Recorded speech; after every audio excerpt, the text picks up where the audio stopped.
अस्सलातु वस्सलामु अला रसूलिल करीम अम्मा बाद आऊज़ु बिल्लाहि मिनश शैतानिर रजीम बिस्मिल्लाहिर रहमानिर रहीम। मैं हूं मोहम्मद फ़ारूक भट्ट और हमारा YouTube channel Farooq Bhatt official. नाजरीन, हमारे चैनल को सब्सक्राइब करें, लाइक करें और शेयर करें। चलते हैं आज के वीलॉग की तरफ। अस्सलामु अलैकुम वरहमतुल्लाहि वबरकातुहू। नाजरीन, ईरान पर एक खौफनाक हमले की तैयारी जारी है। दुश्मन तेहरान के रास्ते में है। खून बहाने का प्लान तैयार कर लिया गया है। इसराइल का घिनौना मंसूबा क्या कामयाबी की तरफ बढ़ रहा है? अमेरिका एक वहशी जानवर है या एक ख़तरनाक दहशतगर्द? हमें कुछ मालूमात मिली अमेरिका से मोहम्मद हुसैन बाकरी साहब के रेफरेंस से। ये वहाँ पर अल्लामा इकबाल चेयर के चेयरमैन हैं। तो इस हवाले से आपके साथ आज का हम व्लॉग पेश करेंगे। हमारी जो पहली आपके साथ जो बात होगी वो इस हवाले से कि यूएस नेशनल गार्ड क्या कर रहे हैं। इस वक्त यूएस नेशनल गार्ड जो है वो पिछले 4 दिनों से तैयारी में मसरूफ़ हैं कि किस तरह ईरान पर हमला किया जा सके। इस वक्त अमेरिकन आर्मी की हज़ारों की तादाद यूएई पहुंच चुकी है।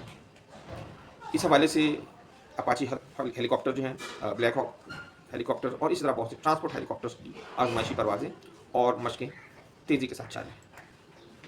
हमलों से पहले की जो प्लानिंग है उसमें इन्होंने इस तरह किया है कि इन हमलों से कबल ज़मीनी रास्तों, पुलों, रेल के रास्तों को तबाह कर दिया जाए। एनर्जी का जो इंफ्रास्ट्रक्चर है उसको तबाह कर दिया जाए ताकि ईरान फौरी तौर पर हथियारों को या अपनी फ़ौज को मोबिलाइज ना कर सके और जहाँ उनको ज़रूरत हो हुकूमत की इमदाद की, वहाँ पर फ़ौरन वो पहुँचा ना सके। और इसी तरह ईरान के इंफ्रास्ट्रक्चर को ज़्यादा से ज़्यादा वीक किया जा रहा है, कमज़ोर किया जा रहा है, तबाह किया जा रहा है ताकि ये बहुत जल्द दोबारा अपने पाँव पर खड़ा ना हो सके। नाज़रीन, जो कुछ खबरें हमें मिली हैं ईरान की जानिब से, जो ईरान के अंदरूनी हवालों से, तो उस हवाले से मैं आपको बताऊँ कि ईरान पर 6 रुखी हमला करने की तैयारी की जा रही है। ईरान पर ये जो 6 रुखी हमला किया जा रहा है इसका मैं सबसे पहले आपको ये बताऊँगा कि कॉरिडोर 1 जो है वो इन्होंने कौन सा इख्तियार किया है। यहाँ आपको तुर्कमानिस्तान वाली साइड पे ईरान का सूबा गुलिस्तान नज़र आ रहा है जो रेड कलर में लाइन नज़र आ रही है, और बैक साइड के ऊपर आपको बहरा कैस्पियन के साथ माजंदरान सूबा जो है वो नज़र आ रहा है। अमेरिकन स्पेशल फोर्सेस जो हैं उनको तुर्कमानिस्तान और बहरा कैस्पियन के ज़रिए ईरान की जानिब भेजा जा रहा है। ये एक ऐसा रास्ता है जो खुरासान रिजवी, गुलिस्तान, शाहरोद और माजंदान का जो एरिया है ये उस तरफ से मूव करते हुए तेहरान की तरफ बढ़ेंगे। नाजरीन, बहरिया कैस्पियन की जानिब से जो इनका सूबा ईरान का आता है वो है माजंदान का, और इसी तरह तुर्कमानिस्तान की तरफ से जब ये फौजें ईरान की तरफ बढ़ेंगी तो वो जो रास्ते में जो पहला सूबा हमने देखा है वो है गुलिस्तान का। इस हवाले से जो कॉरिडोर 1 है इस तरफ से ये अपनी अमेरिका की स्पेशल फोर्सेज जो है जो इनको मोबिलाइज करेंगे। फिर हम आएंगे दूसरे कॉरिडोर की जानिब। यहाँ आपको बैक साइड के ऊपर बाकू की जानिब से यानी कि आज़रबाईजान की जानिब से रेड लाइन नज़र आ रही है और पीछे आपको बहरिया कैस्पियन भी नज़र आ रहा है। दूसरा कॉरिडोर जो है ये आज़रबाईजान की तरफ से है। इस तरफ से सुनने में यह है कि इसराइली खुसूसी फोर्सेस जो हैं उनको मोबिलाइज किया जा रहा है, जो कि जिस तरह हमने पहले कॉरिडोर की बात की वहाँ भी हेलीकॉप्टर्स के ज़रिए इन लोगों को डिप्लॉय किया जा रहा है और यहाँ भी हेलीकॉप्टर्स के ज़रिए इसराइली स्पेशल फोर्सेस को ईरान की जानिब भेजा जाएगा। और ये जिन रास्तों से आएंगे वो अर्दबील का एरिया है, जंजान का एरिया है, गीलान का एरिया है और कज़वीन का एरिया है। तो ये इधर से ईरान की जानिब मूव करना शुरू करेंगे। फिर हम आते हैं कॉरिडोर 3 की तरफ। यहाँ कुर्द अलायती पसंद जो हैं वो 3 जानिब से आगे बढ़ने की कोशिश करेंगे, जिनमें जो कंदील का एरिया है, उशनाविया का एरिया है और अर्दबील का एरिया है। ये इस तरफ से तेहरान की जानिब बढ़ने की कोशिश कर रहे हैं।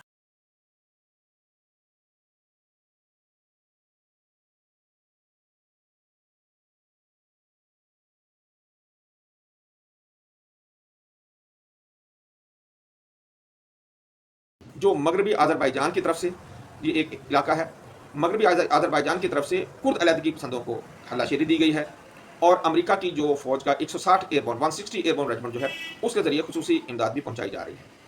ये किस जानिब से हमलावर होंगे? ये अशनाविया, जासूसन, दिलाहोर और कंदील के रास्ते से ईरान में दाखिले की कोशिश करेंगे।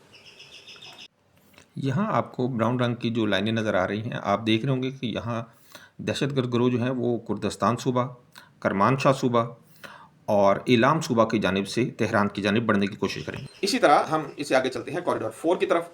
तो ये मुल्क के मगरबी हिस्से में मौजूद जो दहशतगर्द हैं, जो तकफीरी गिरोह हैं, ये उन लोगों को इमदाद दी जा रही है अमेरिका, इसराइल की जानिब से और इसमें इंडिया भी शामिल है। इनमें जो कौन से इलाके हैं, ये कुर्दिस्तान का एरिया है, करमानशाह का एरिया है, इलाम का एरिया है और इन लोगों को इधर से एक्टिव करके तेहरान की जानिब भेजा जा रहा है ताकि ये इधर से ज़मीनी हमला कर सकें। और ये मुल्क के मगरबी हिस्से की जानिब से इधर दाखिल हुआ। ये हिस्सा आप देखेंगे कि ये इराक के साथ जो इसकी जो बैक साइड लग रही है। इसी तरह कॉरिडोर 5 की तरफ हम आते हैं। यहाँ हम यह देख रहे हैं कि ये पाकिस्तान की जानब इलाका है। यहाँ ईरान का सूबा सिस्तान है, बलूचिस्तान है और ज़ाहिदान है। यहाँ पर इंडिया का इन्फ्लुएंस भी बहुत ज़्यादा है। इंडिया यहाँ इसराइल और अमेरिका के साथ मिलकर यहाँ के दहशतगर्दों को इस्तेमाल करेगा। तो ये पाकिस्तान वाली साइड का जो एरिया है, इधर अंसारुल फुरकान, जंदुल्ला और जैशुल अदल को पॉपुलर फ्रंट ऑफ जस्टिस के नाम से एक मुकम्मल ग्रुप बनाकर मोबिलाइज किया जा रहा है। इनका काम यह है कि ये जाहिदान से सिस्तान और ईरानी बलूचिस्तान पर कब्जा करने की कोशिश करेंगे ताकि ईरानी फोर्सेस की तवज्जो जो है वो इधर मबजूल करवाई जा सके। इन इलाकों पर ईरान का कंट्रोल कमज़ोर करके इसराइली और किसी हद तक सुनने में यह आया है कि यहाँ पर हिंदुस्तानी जो लोग हैं, जो स्पेशल फोर्सेज हैं, उनको डिप्लॉय करने का प्रोग्राम है। मैं इससे पहले भी मैं आपको ये बता चुका हूँ कि इस वक्त इंडिया जो है वो किसी भी तरीके से अपने आप की रेलिवेंस जो है वो इस तमाम कज़िये में शामिल करना चाह रहा है। उसकी तमाम हमदर्दियाँ इस वक्त अमेरिका और इसराइल के साथ हैं और उसकी कोशिश है कि मैं किसी भी तरीके से इस तमाम मामले में हल होके तो ईरान और पाकिस्तान को जितना भी मैं नुकसान पहुँचा सकूँ वो करूँ। और ये यहाँ पे इनका प्रोग्राम यह है कि यहाँ पे कब्जा करके फिर उसके बाद ये तेहरान की जानिब मूव करें।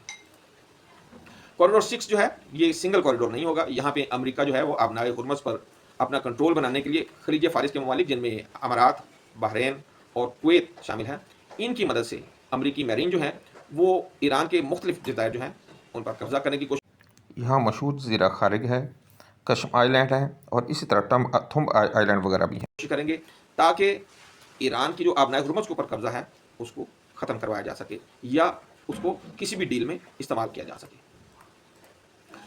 इस हवाले से जब हम ईरानी तैयारी को देखते हैं तो इन इलाकों में पहले से ही जो वो तैयारी जारी है। ये खबरें मैंने जैसे आपको पहले बताया ये सारी ईरान के हवाले से ही हमारे तक पहुंच रही हैं। तो सिविल लोगों को ईरान की दिफा की अब दावत दी जा चुकी है। आपके शायद इल्म में होगा कि ईरान में पहले ही जो हर मर्द है उसको 2 साल की लाजमी ट्रेनिंग, आर्मी ट्रेनिंग भी दी जाती है। इस हवाले से jangfidaiiran.com के नाम से एक प्लेटफॉर्म डेवलप कर दिया गया है जिस पर लोग अपने रजिस्ट्रेशन करवा रहे हैं और पहले 3 दिनों में देखा गया है कि 65 लाख 6.5 मिलियन 65 लाख के करीब लोग अब तक अपनी रजिस्ट्रेशन करवा चुके हैं जो अपना तन मन धन सब जो है वो ईरान पर कुर्बान करने के लिए तैयार है। अमेरिका का प्रोग्राम यह है कि ये सारा प्लान जितनी जल्दी हो सके कोशिश है कि 1 हफ्ते के अंदर अंदर इसको कंप्लीट किया जा सके ताकि फौरी तौर पर वो ये कंप्लीट करे और यहाँ से निकलने वाला काम करे। ट्रंप और नेतन्याहू के रास्ते की जो रुकावट थी, जो बहुत बड़ी रुकावट थी, वो आर्मी चीफ था अमेरिका का जो बार बार ट्रंप को इस तमाम काम से रोक रहा था और बिलाकर पीट हेग्सेट ने और ट्रंप ने उसे रिज़ाइन करने का कह दिया है। इसी तरह ट्रंप की ये सारी जो कारस्तानियाँ हैं और ये सारी जो गैर कानूनी काम कर रहा है तो अमेरिका की जो अटॉर्नी जनरल है उसने ये फील करते हुए और ये सोचते हुए कि यार इसका तो मेरे से शायद दिफा मुमकिन ना हो तो उसने पहले ही मुस्ताफ़ी होने का ऐलान कर दिया है।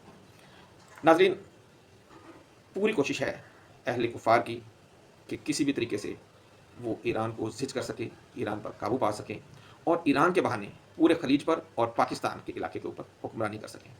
अल्लाह ताला से दुआ है कि हम सबको इनके शर से महफूज फरमाए, तमाम मुसलमानों को अमन, आफ़ियत और कामयाबी नसीब फरमाए। अगले वीलॉग तक के लिए हमें इजाज़त दीजिएगा। अल्लाह हाफ़िज़। अस्सलामु अलैकुम व रहमतुल्लाहि व बरकातुहू।